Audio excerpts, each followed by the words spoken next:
Reflections. From Ideal to Image, Part 2.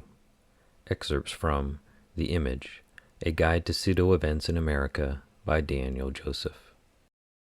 In the second part of this series, we will continue from where we left off in Part 1 in discussing the 6 characteristics of the image as a pseudo-ideal. An image is synthetic. It is planned, created especially to serve a purpose, to make a certain kind of impression. Older and more obvious illustrations are the trademark and the brand name, both of which have become increasingly important in this century. A trademark, intended to become a standard for judging all products of a certain kind, is a legally protected set of letters, a picture, or a design identifying a particular product. Because trademarks and many of the other images flooding our experiences are, like most other pseudo-events, expensive to produce, someone always has an interest in disseminating, reinforcing, and exploiting them. Unlike other standards, they can be owned. To keep them legally valid as trademarks, the owner must constantly reassert his ownership. It was by elaborate design that the cumbersome name International Business Machines Corporation was made in the public mind into IBM. This is probably the most expensive and most valuable abbreviation in history. Nowadays, a trademark is seldom a simple byproduct of other activities. It is not merely the name, initials, or signature of the maker or owner, or a hallmark assigned by a guild. Usually, it is produced by specialists. But the images which fill our experience are not only the few letters, the simplified picture, or the catchy slogan. They are not merely IBM. The graceful cursive, Coca-Cola. They are not merely his master's voice, the dog listening quizzically at the horn of a primitive phonograph. Time to retire, a yawning infant wearing Dr. Denton pajamas and holding a candle. Rock of Gibraltar, Prudential Insurance Company. A sleek, speeding Greyhound bus, Greyhound buses. Nor are they merely memorable slogans. The beer that made Milwaukee famous.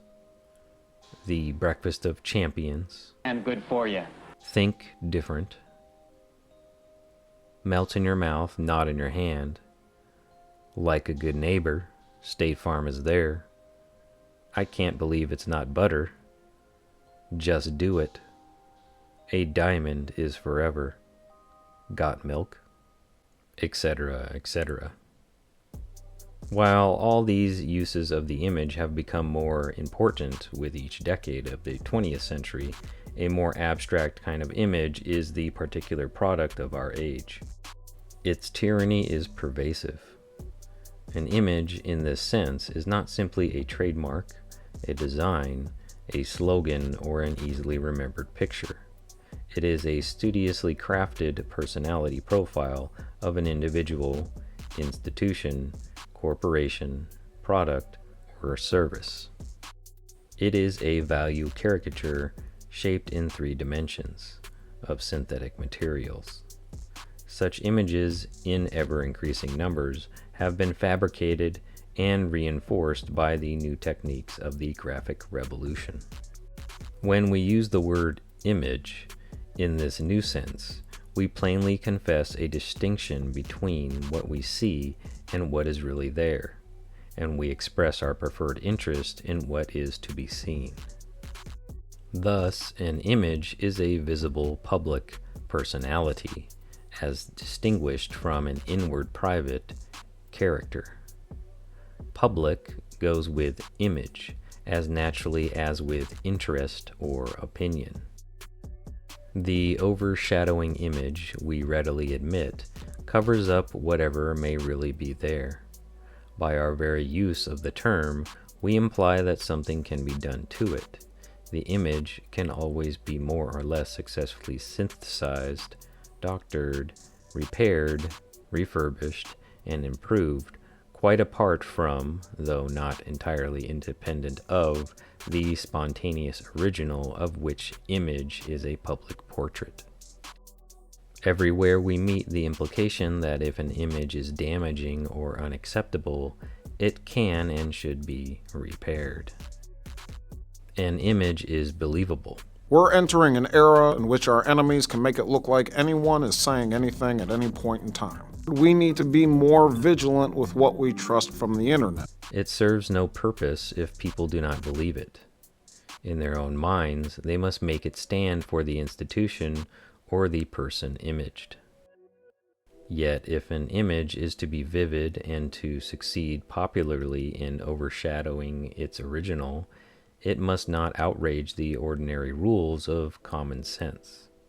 It would be a mistake, then, for Harvard College to claim that it selected its whole student body without any regard to family antecedents, alumni associations, or financial connections. No one would believe it. The most effective images are usually those which have been especially doctored for believability. If you can see, I hope to finish this talk show one day. I am not Morgan Freeman, and what you see is not real. One of the best paths to believability is understatement. Ask the man who owns one. Ivory soap is 99 and 44 100% pure. Yes, for all your dishes from glassware to pots and pans. A prudent advertiser or master of public relations takes advantage of the increasingly reckless use of superlatives to make his own hyperbole seem a conservative truth. An image is passive. Since the image is already supposed to be congruent with reality, the producer of the image, namely the corporation, is expected to fit into the image, rather than to strive toward it. The consumer of the image, namely the viewer of the corporate image, a potential client or customer, is also supposed somehow to fit into it. All of these relations are essentially passive. The real effort in relation to an image is not by the corporation as a whole, but by the experts and executives who have made the image and who are its chief custodians. The projection of an image is itself a way of touting reputed virtues. Both subject and object then will want to fit into the picture.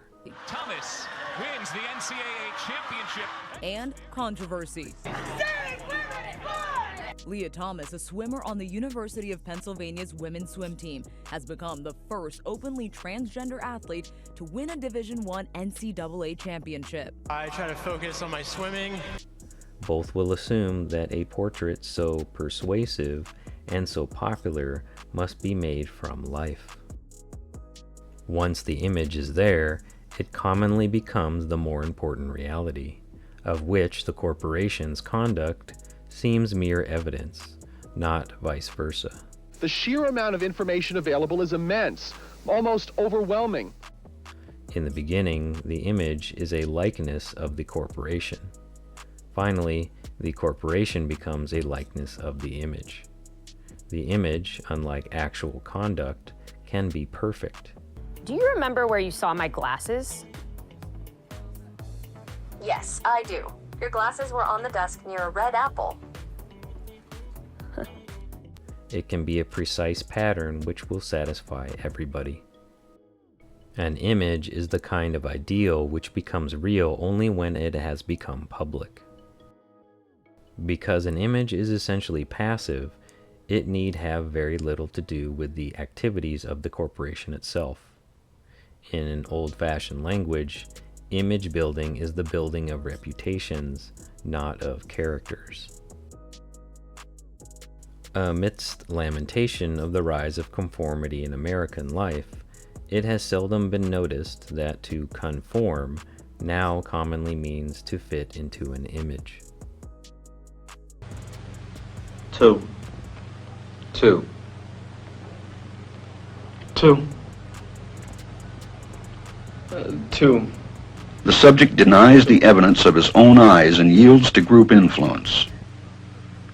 Since the graphic revolution, the multiplying and vivifying of images has provided new molds within which the new conformity becomes possible. Commonly, nowadays, when we say he conforms, or when we talk of conformity, we usually mention no explicit object. This is because now there is always an object implied. We mean he is trying to fit into an image. Conformity is one of the most characteristic words of our age. Its widespread use is, I suspect, an unconscious, inevitable byproduct of the rise and the passivity of images. Images themselves are invitations to conformity. The passivity of conformity is the passivity of fitting into images. The prevalence of images makes possible the prevalence of conformity. Before the age of images, it was commoner to think of a conventional person as one who strove for an ideal of decency or respectability, or who simply wished to avoid being conspicuous. Since the graphic revolution, we think of him as a conformist, one who tries to fit into the images found vividly all around him. In our world of pseudo-events, synthesized images take the place of external standards. We have become thoroughly accustomed to the use of images as invitations to behavior. Products have become props for images into which the seller confidently assumes we will try to fit ourselves. An image is vivid and concrete. It often serves its purpose best by appealing to the senses. Complete care for your sensitive skin, Cetaphil. Smell like a man, Old Spice. The image is limited. It must be more graspable than any specific list of objectives. It is not enough if a product, the man, or the institution has many good qualities appropriate to it. One or a few must be selected for vivid portrayal. An image is simplified. In order to exclude undesired and undesirable aspects, an image must be simpler than the object it represents. This strong, vigorous symbol, with its 4 sections bordering a square center, the Chase Manhattan Bank explains, is indicative of our bank's character and diversity. When people just see those initials, IBM, the mechanism is triggered. In a flash, the entire corporate image is etched on the mind. An effective image has the capacity to become hackneyed, yet it loses its magic power as soon as it passes into the language. Then it has become a word in place of a pseudo-event. We have forgotten that it was contrived on purpose by certain people for specific ends. The maker of an image wishes to hear it on every tongue. Yet when everybody uses it for his own purposes, it loses its pseudo-eventful quality and ceases to serve its original purpose.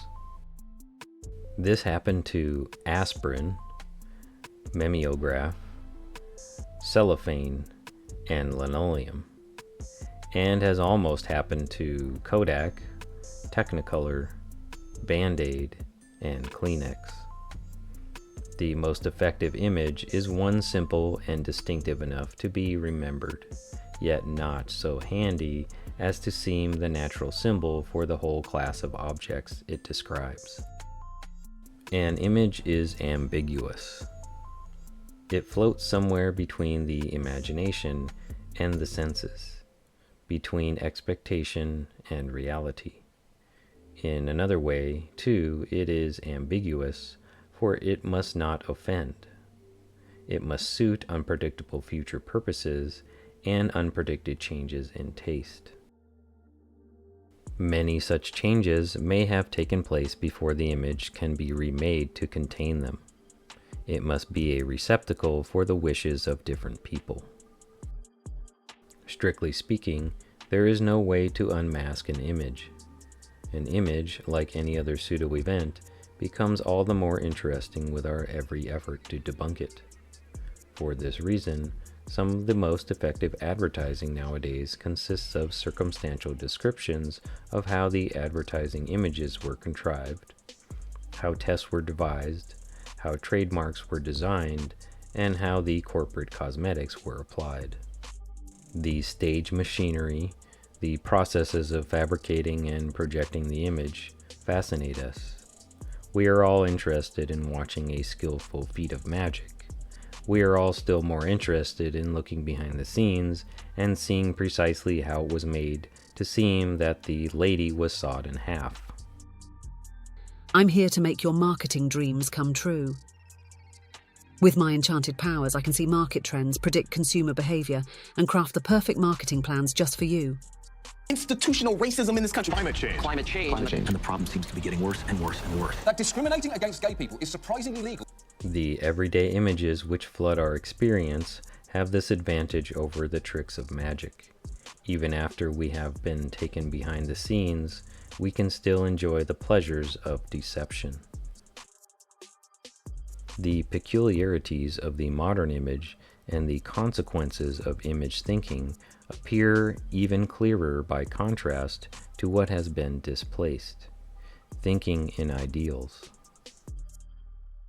The English word image, which comes from the Latin imago, is related to the Latin word imitare, which means to imitate.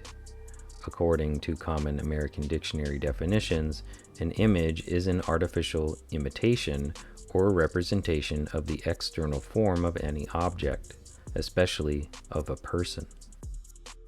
Images now displace ideals, but an ideal is much more difficult to define. It is, I suppose we would say now, an old-fashioned word and an old-fashioned notion. Ideal is related somehow to idea. Our dictionaries define it as a conception of something in its most excellent or perfect form, something that exists only in the mind. Differences between ideal thinking and image thinking are the differences between our thinking before and after the graphic revolution. An ideal contrasted to an image is not synthetic. When we think of an ideal, we think of something already there. It was created by tradition, by history, or by God.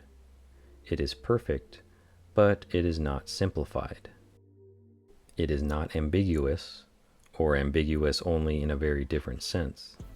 Its implications are not passive. An ideal is what we actively strive toward, not what we fit into. Credibility is irrelevant.